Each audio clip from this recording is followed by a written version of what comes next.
semuanya, jumpa lagi di podcast dari kami SD Swasta Budi Murni 2 dengan saya Alia Rumina Larasati. Saya Fadila Rahma Purba. Saya Intan Ye Bintang. Saya Litani Fafrin Siregar. Saya Raudatun Najmi. Saya Regina Kristen Manalu. Di video kali ini, kami akan menjelaskan ruang kolaborasi untuk mata kuliah, perancangan, dan pengembangan kurikulum pada topik yang keempat, di mana dalam ruang kolaborasi ini merupakan where to itu adalah dasar dalam desain perancangan pembelajaran. Nah, hal ini akan diaplikasikan menjadi kegiatan kelompok di mana kami sebagai kelompok di sini akan mengetahui bagaimana cara mengimplementasikan where to di lapangan terkait desain perancangan pembelajaran. Nah, di sini ada 7 lembar kerja, di mana yang pertama lembar kerja W yang akan dipimpin oleh Kak Intan. Silakan kepada Kak Intan. Baik, di sini yang pertama yaitu W atau Where is it going and why. Yang akan saya tanyakan kepada Ibu Alia adalah yang pertama, apa tujuan pembelajaran Anda? Baik, terima kasih atas pertanyaannya Kak Intan. Jadi tujuan pembelajaran itu untuk memastikan bagaimana peserta didik memahami konsep yang akan diajarkan. Serta juga bagaimana peserta didik mengembangkan keterampilan berpikir mereka dan serta mampu menerapkan materi dalam kehidupan sehari-hari. Selain itu, pembelajaran juga bertujuan untuk meningkatkan kemandirian, kreativitas, dan kemampuan bekerja sama dalam menyelesaikan suatu tugas. Nah, tujuan ini disesuaikan dengan kurikulum yang berlaku dan kebutuhan perkembangan peserta didik agar pembelajaran menjadi lebih bermakna dan kontekstual.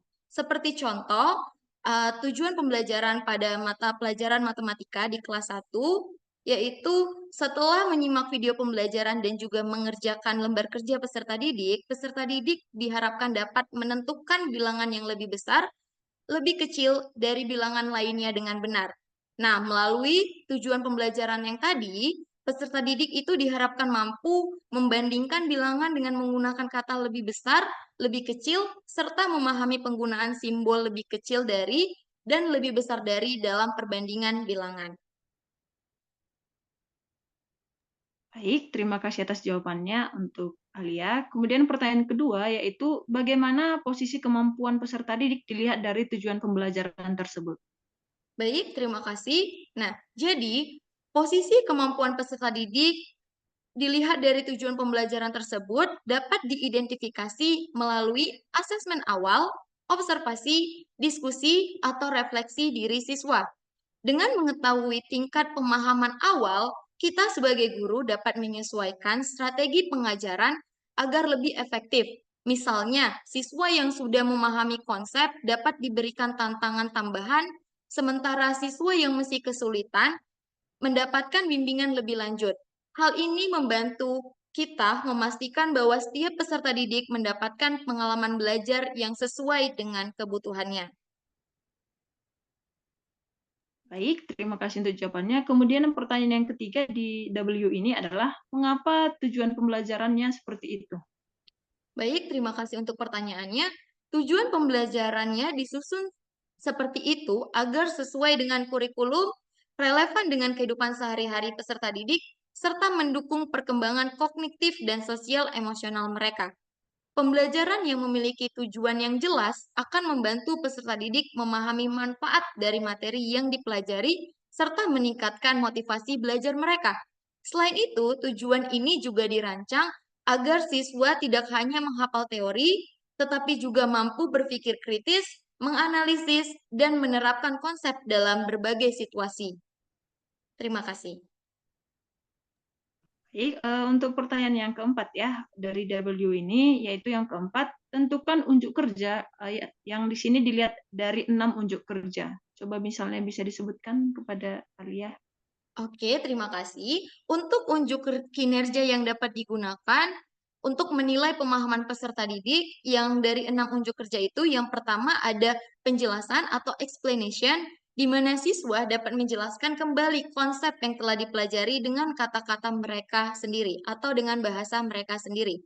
Unjuk kerja yang kedua yaitu application atau penerapan, di mana siswa dapat menerapkan konsep dalam situasi nyata atau dalam penyelesaian masalah secara nyata. Yang ketiga ada interpretasi atau interpretation, di mana siswa mampu menghubungkan konsep yang dipelajari dengan pengalaman yang ada di sekitar mereka. Yang keempat ada sudut pandang, perspektif, di mana siswa dapat melihat suatu konsep atau permasalahan dari berbagai sudut pandang yang berbeda. Yang kelima ada empati, siswa memahami bagaimana suatu konsep berdampak pada orang lain dan menunjukkan kepedulian terhadap lingkungan sekitarnya. Dan yang terakhir, yang keenam itu ada self-knowledge atau kesadaran diri. Siswa dapat merefleksikan pemahamannya sendiri, mengidentifikasi kesulitan yang mereka hadapi, dan mencari strategi untuk meningkatkan pemahaman mereka. Untuk menilai pemahaman peserta didik terhadap materi perbandingan bilangan, yang seperti saya sebutkan contoh di yang awal tadi, kita dapat menggunakan unjuk kinerja penjelasan, penerapan, dan interpretasi. Mengapa demikian? Karena penjelasan di mana siswa dapat menjelaskan mengapa suatu bilangan lebih besar atau lebih kecil dari bilangan lainnya dengan kata-kata mereka sendiri.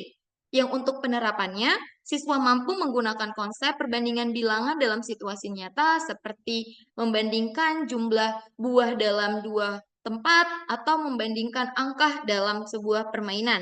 Dan yang ketiga itu ada interpretasi, di mana siswa dapat menghubungkan konsep perbandingan bilangan dengan kehidupan sehari-hari mereka, seperti membandingkan tinggi badan atau usia anggota keluarga mereka. Terima kasih. Baik, terima kasih untuk jawabannya. Kemudian pertanyaan kelima adalah apa kriteria yang akan dinilai untuk dipahami? Mungkin bisa dijawab kepada Alia. Terima kasih untuk pertanyaannya. Jadi ada beberapa kriteria yang akan digunakan untuk menilai pemahaman peserta didik. Yang pertama meliputi itu ada pemahaman konsep, di mana apakah peserta didik itu dapat memahami materi secara mendalam, bukan hanya menghafal. Yang kedua ada kriteria keakuratan jawaban, apakah peserta didik dapat menjawab pertanyaan atau menyelesaikan tugas dengan benar. Yang ketiga ada kriteria keterampilan berpikir kritis, apakah peserta didik dapat menghubungkan materi yang ada dengan kehidupan sehari-hari atau dapat menerapkan konsep yang dipelajari dalam situasi baru. Yang keempat ada kriteria dalam berkomunikasi, di mana apakah peserta didik dapat menyampaikan pemahamannya dengan jelas, baik secara lisan maupun tertulis. Yang kelima ada kriteria kerjasama dan partisipasi aktif, apakah peserta didik dapat bekerja dalam kelompok, berbagi pendapat, dan menyelesaikan tugas bersama. Nah, dengan menerapkan langkah-langkah yang sudah saya sebutkan di atas tadi, pembelajaran akan lebih efektif, bermakna, dan sesuai dengan kebutuhan peserta didik. Terima kasih. Baik, terima kasih atas jawabannya. Saya kembalikan kepada moderator. Baik, selanjutnya kita akan masuk di lembar kerja yang kedua, yaitu lembar kerja H, Hook the Student, di mana akan dijawab oleh Saudari Regina. Baik, Saudari Regina, yang pertama, bagaimana caranya menggugah pemikiran untuk melibatkan semua peserta didik dalam ide-ide besar dan melakukan unjuk kinerja?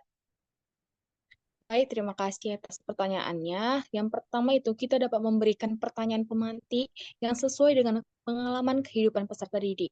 Dengan pertanyaan pemantik tersebut, guru atau kita dapat menghubungkan materi dengan pengalaman mereka. Selain itu, dapat memberikan bahan diskusi untuk melihat kolaborasi antara siswa dan melihat perspektif pandangan tiap individu peserta didik. Karena kita tahu bahwa peserta didik itu memiliki karakteristik yang berbeda-beda. Wah, luar biasa sekali jawabannya. Terima kasih buat jawabannya.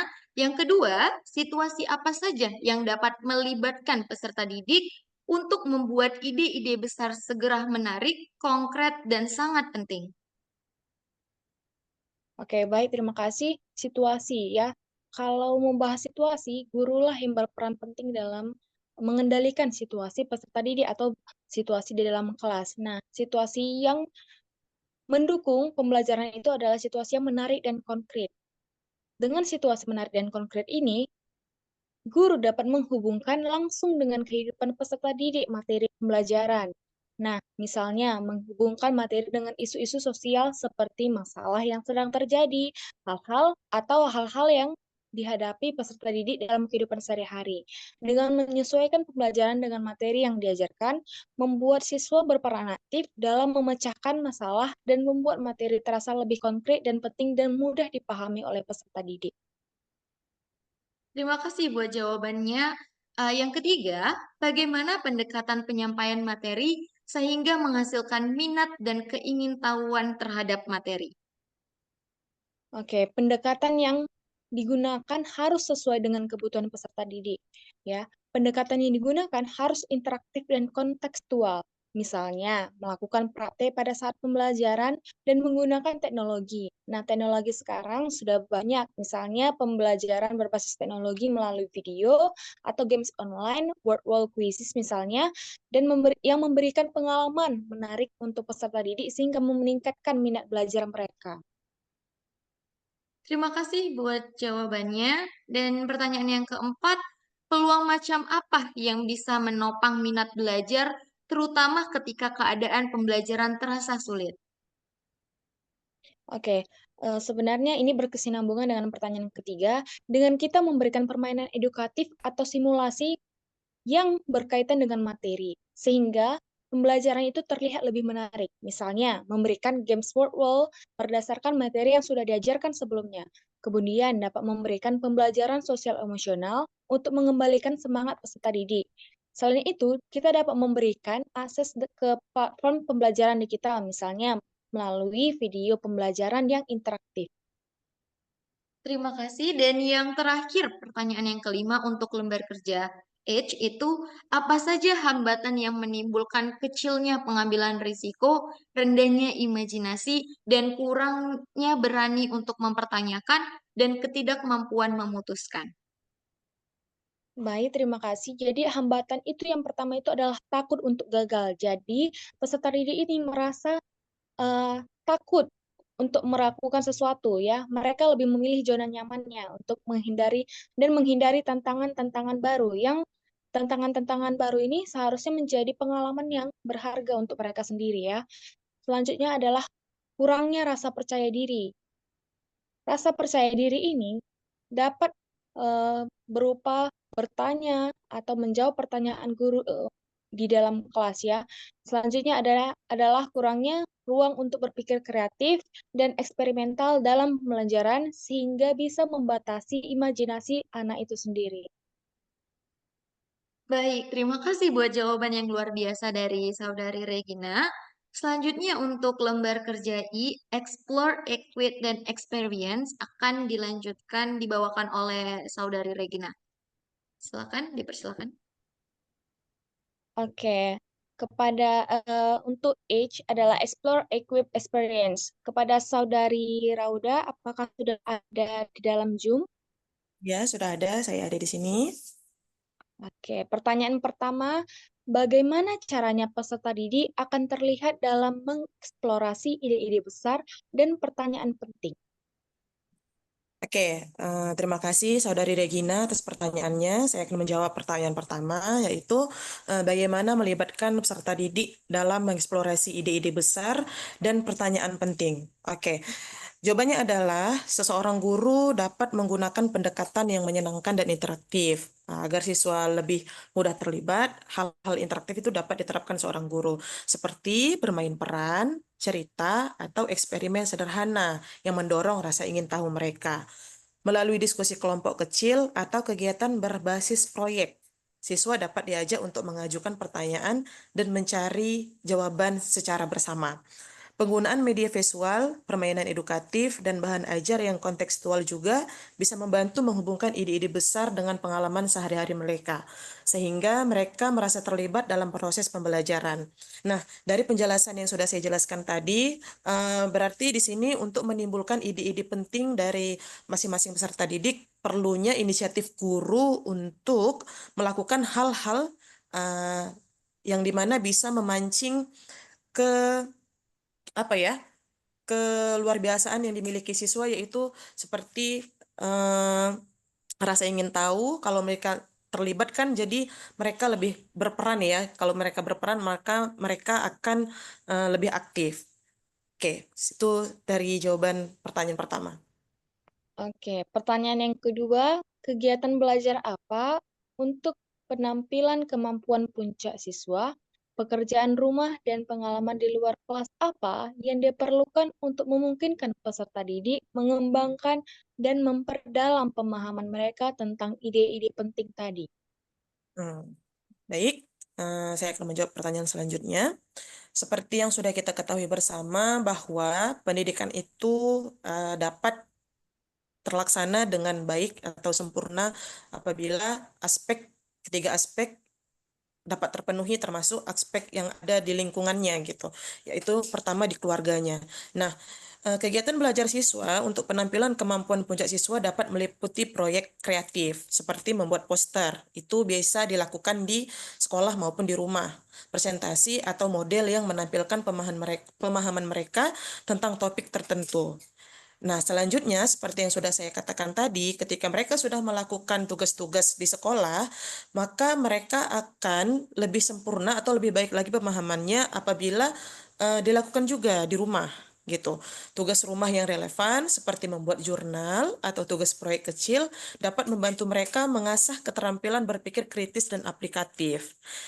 Selain itu, pengalaman di luar kelas seperti kunjungan ke museum, ke tempat-tempat bersejarah, taman, atau kegiatan ekstrakurikuler yang mendukung pembelajaran akan memperdalam pemahaman mereka tentang konsep-konsep penting. Jadi, kegiatan di dalam dan di luar sekolah itu diharapkan berkesinambungan.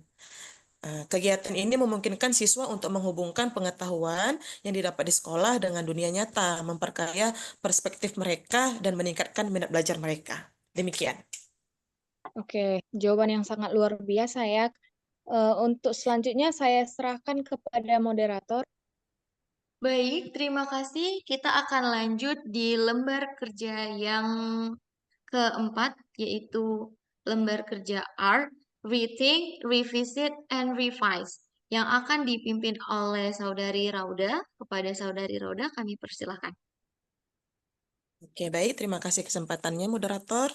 Oke, Saudari Fadila sudah siap ya untuk menjawab pertanyaan selanjutnya? Siap. Oke, pertanyaan pertama dari lembar kerja R ini, bagaimana peserta didik akan dipandu untuk memikirkan kembali pemahaman mereka tentang ide-ide penting? Oke, baik. Izinkan saya menjawab pertanyaan pertama. Nah, bagaimana sih cara peserta didik akan dipandu untuk memikirkan kembali pemahaman mereka tentang ide-ide yang penting?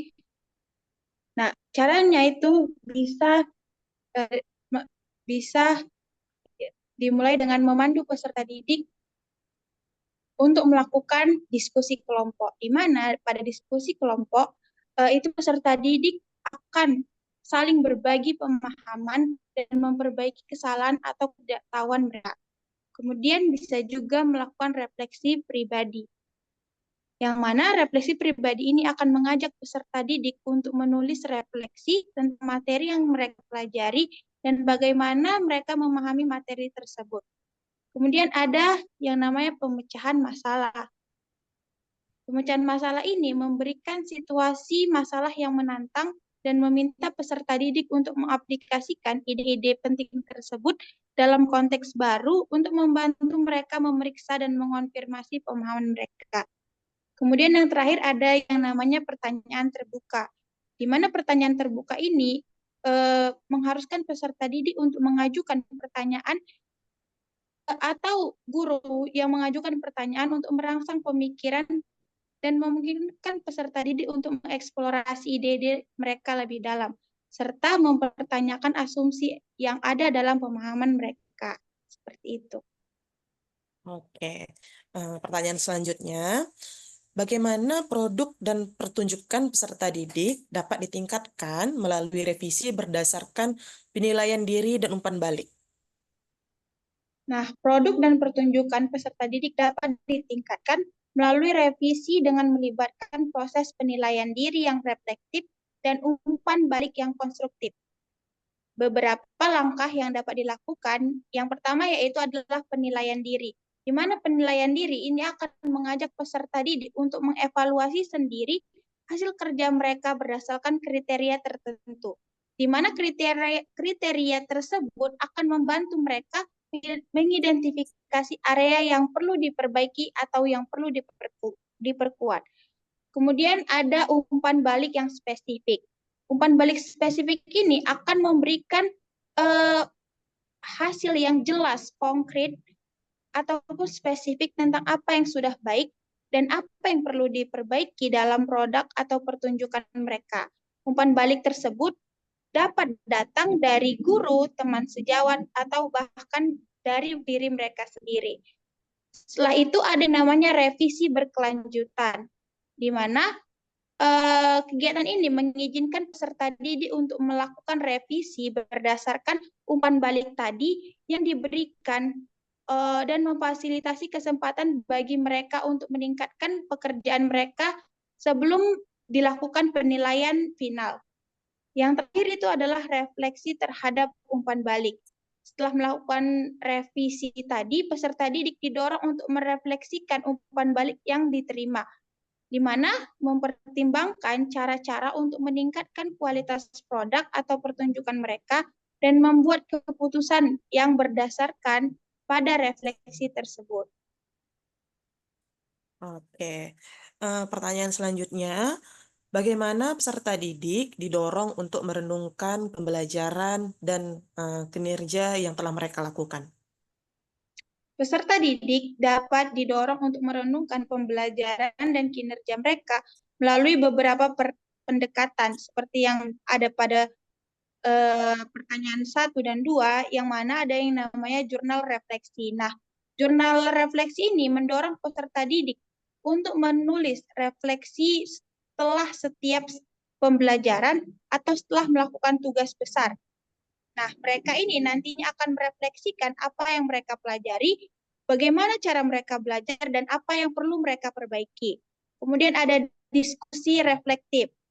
Diskusi reflektif ini mengharuskan peserta didik untuk berbagi pengalaman belajar mereka dan apa yang telah mereka pelajari, baik tentang materi atau proses pembelajaran yang telah mereka lakukan.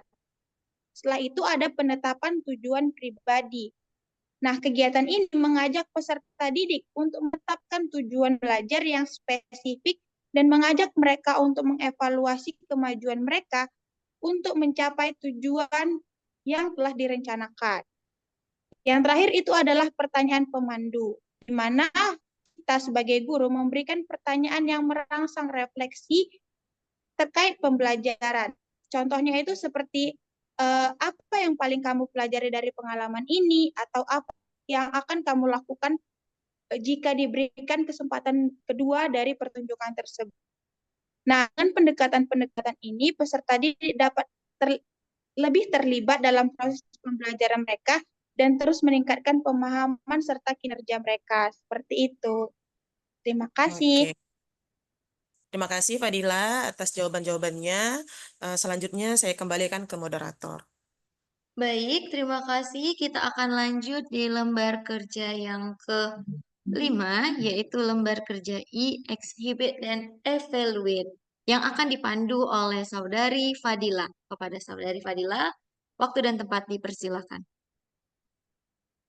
Oke, terima kasih moderator. Untuk lembar kerja bagian E, Exhibit and Evaluate, saya akan mewawancarai Saudari Litani. Apakah Saudari Litani sudah ready? Ready, Saudari Fadila. Oke. Kita kembali ke pertanyaan pertama ya. Nah, di pertanyaan pertama yaitu ada bagaimana caranya peserta didik dibimbing dalam penilaian diri, evaluasi diri, dan penyesuaian. Nah, Silahkan dijawab. baik, terima kasih. Sebagai bagian dari fase evaluate, kita membantu peserta didik mengeksplorasi pencapaian mereka melalui refleksi diri yang mendalam. Dalam penilaian diri, kita memberikan panduan dan rubrik yang memungkinkan mereka untuk memamerkan atau disebut juga exhibit hasil belajar mereka secara mandiri, sekaligus mengevaluasi sejauh mana mereka telah mencapai tujuan pembelajaran. Kita menyediakan pertanyaan reflektif dan diskusi untuk membantu peserta didik menyadari kekuatan mereka serta aspek yang membutuhkan perbaikan. Nah, proses ini mendukung peserta didik untuk melakukan penyesuaian pembelajaran yang sesuai dengan hasil refleksi mereka, memastikan bahwa mereka terus berkembang. Oke. Pertanyaan kedua, bagaimana didik akan terlibat dalam evaluasi diri akhir untuk mengidentifikasi diri, menetapkan tujuan masa depan, dan memiliki semangat belajar? Nah, pada fase exhibit dan evaluate ini, kita dapat memfasilitasi peserta didik untuk memamerkan hasil karya terbaik mereka dalam portofolio sebagai bukti pencapaian yang diraih. Untuk evaluasi diri akhir, kita menciptakan suasana yang mendukung dan positif sehingga peserta didik merasa nyaman untuk menganalisis pencapaian mereka dan menetapkan tujuan masa depan. Kita menggunakan pendekatan reflektif dengan pertanyaan, kemana selanjutnya? Untuk mereka memahami langkah-langkah yang diperlukan untuk mencapai tujuan mereka. Kita juga memotivasi peserta didik dengan mengintegrasikan elemen yang membangun semangat belajar, seperti penghargaan atas keberhasilan yang diraih. Pendekatan ini memastikan peserta didik akan termotivasi dan memiliki keinginan yang kuat dan untuk terus belajar. Oke. Sekarang pertanyaan yang ketiga, yaitu bagaimana peserta didik akan dibantu untuk melihat dari apa yang telah mereka pelajari dan apa yang membutuhkan untuk penyempurnaan lebih lanjut. Nah, kita dapat memberikan kesempatan bagi peserta didik untuk melihat kembali apa yang telah mereka pelajari dengan cara memamerkan atau yang saya sebut tadi exhibit ya. Memamerkan portofolio mereka atau hasil karya lainnya yang menunjukkan perkembangan selama proses pembelajaran peserta didik. Nah, kita juga membantu mereka mengevaluasi kebutuhan untuk penyempurnaan lebih lanjut dengan memberikan panduan kesenjangan keterampilan yang membantu mereka mengidentifikasi area yang membutuhkan perhatian lebih. Kita mendukung peserta didik untuk menyusun rencana pembelajaran yang berfokus pada perbaikan aspek-aspek yang belum optimal. Nah, selain itu, kita merayakan pencapaian mereka sebagai bentuk penghargaan atas usaha mereka, sehingga mereka merasa dihargai dan tetap termotivasi. Sekian jawaban saya kembalikan. Oke, itu pertanyaan dari lembar kerja exhibit dan evaluate. Nah, sekarang saya akan kembalikan ke moderator. Baik, selanjutnya kita lanjut di lembar kerja P, Tyler to Student. Kepada Saudari Litani, kami persilakan. Baik, terima kasih kepada moderator, Saudari Intan pada lembar kerja Taylor to Student. Nah, bagaimana caranya Saudari Intan mengakomodasi berbagai kebutuhan perkembangan, gaya belajar, pengetahuan sebelumnya, dan minat peserta didik, sambil tetap menjaga arah pembelajaran pada tujuan. Bagaimana caranya? Baik, terima kasih kepada Lita yang telah memberikan pertanyaan. Cara saya untuk mengakomodasi berbagai kebutuhan perkembangan, gaya belajar, hingga pengetahuan peserta didik, yaitu dengan cara yang pertama, kita bisa menerapkan pembelajaran kolaboratif. Nah, di pembelajaran kolaboratif ini, nanti peserta didik akan melakukan diskusi. Nah, di sanalah nanti peserta didik berbagi pengetahuan, keterampilan, kemudian juga memperkaya pembelajaran untuk mencapai tujuan pembelajaran. Namun pada pembelajaran kolaboratif ini pastinya tujuan pembelajaran harus mengarah kepada contohnya misalnya kepada LKPD-nya. Kemudian yang kedua, kita bisa menggunakan teknologi. Nah, dalam memenuhi gaya belajar peserta didik, minat belajarnya tentunya kita bisa menggunakan teknologi misalnya dengan video pembelajaran, dengan aplikasi quiz misalnya, quizzes, workwall, itu bisa kita buat untuk memenuhi kebutuhan belajar peserta didik. Namun soal-soalnya harus mengarah pada tujuan pembelajaran. Kemudian yang ketiga, kita bisa membuat pembelajaran berbasis proyek. Nah, proyek ini bisa mengeksplorasi pengetahuan dan keterampilan yang relevan dengan tujuan pembelajaran yang akan kita berikan kepada peserta didik.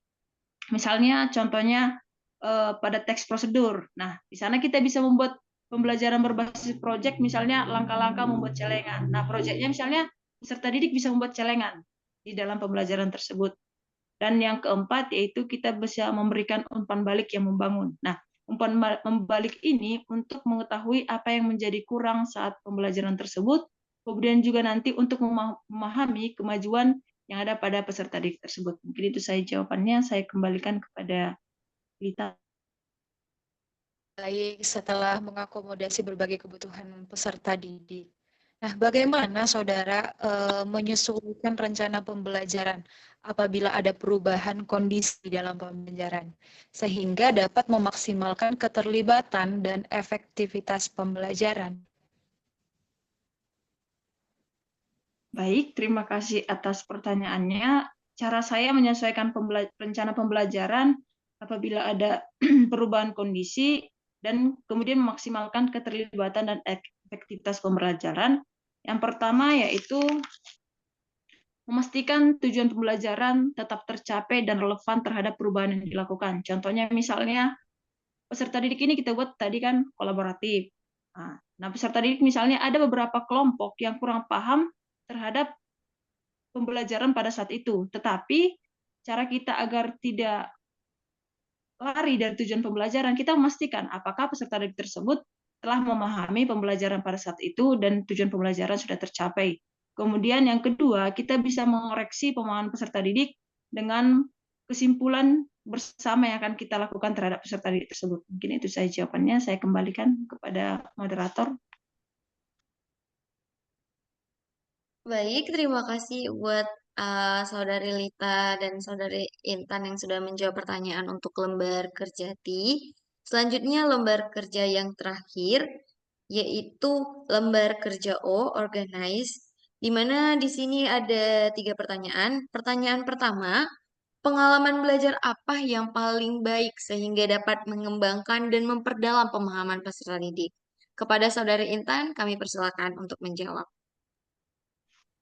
Baik, terima kasih atas pertanyaannya. Di sini pengalaman belajar yang paling baik yaitu yang pertama itu pembelajaran yang membuat peserta didik aktif dalam kegiatan pembelajaran. Misalnya, kita buat metode pembelajarannya diskusi kelompok, kemudian saat menjawab beberapa pertanyaan, misalnya kita menyuruh peserta didik untuk maju ke depan untuk menyelesaikan soal-soal yang telah kita berikan atau misalnya berupa asesmen.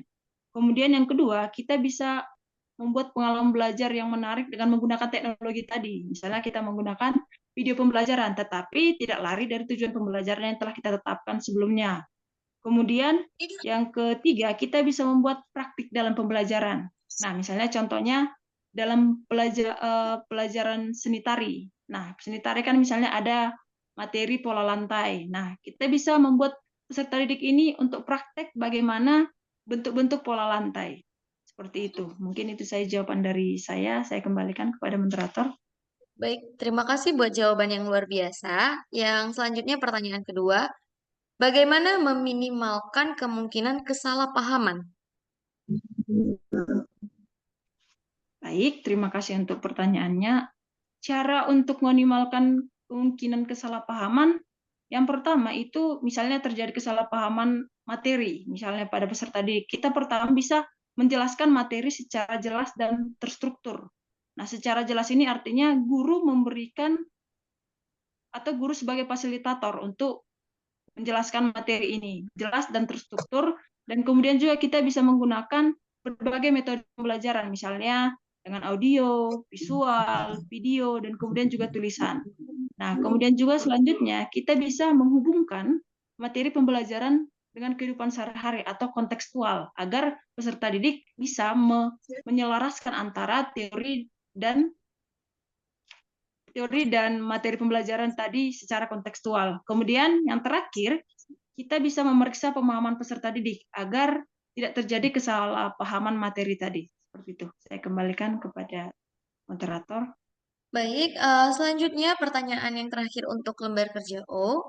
Bagaimana mengatur dan mengurutkan pengajaran dan pembelajaran untuk memaksimalkan keterlibatan dan efektivitas?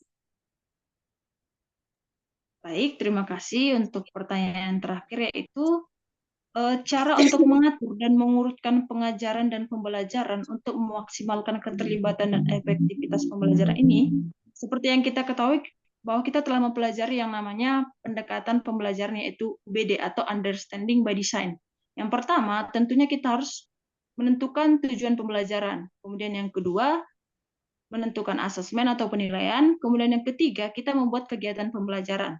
Nah, dalam kegiatan pembelajaran inilah nanti kita menggunakan berbagai metode pembelajaran seperti yang saya jelaskan tadi di pertanyaan nomor kedua.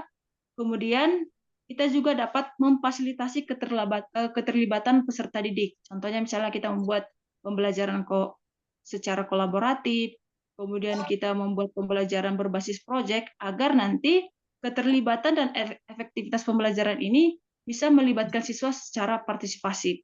Kemudian juga kita bisa menggunakan umpan balik dan kita akan nanti melihat bagaimana pemahaman peserta didik dan nanti kita menyesuaikan dengan kebutuhan peserta didik tersebut. Saya kembalikan kepada moderator. Baik, dikarenakan seluruh lembar kerja Where to sudah dijawab dengan baik oleh kelompok dari SD Swasta Budi Murni 2, di mana dalam podcast kali ini kita membahas mengenai Where to sebagai dasar dalam desain perancangan pembelajaran. Terima kasih buat perhatian dari teman-teman semua yang sudah menonton podcast kami pada hari ini. Sampai jumpa di podcast selanjutnya. Bye. Bye.